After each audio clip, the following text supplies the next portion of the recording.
Your assignment is you're going to download an ID app, and then you're going to go around and ID everything, particularly things that don't look familiar. Like I just spotted 2 volunteer dogwoods and some bittersweet and a tree of heaven.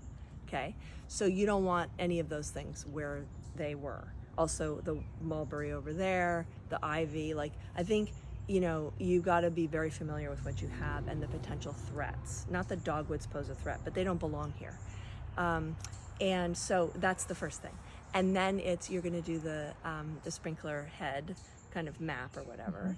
You're going to do the pruning. I'm so excited for you. That's going to be awesome. So whether it's an electric chainsaw or a mini chainsaw, and then a handsaw and whatever else. And look at from different angles when you prune, and one at a time or a little bit at a time, because less is more. You can always do more, but you can't do less. And focus on what things look like when you're approaching them or when you're looking out the window, all right? And that's basically it. And then the other thing is you're gonna start looking at different conifers and other evergreens that you enjoy. And then we can start thinking about where they go. Don't forget to mind the light conditions when you're looking at them. So you're not gonna be successful with something that enjoys full sun in a mostly shady area, okay?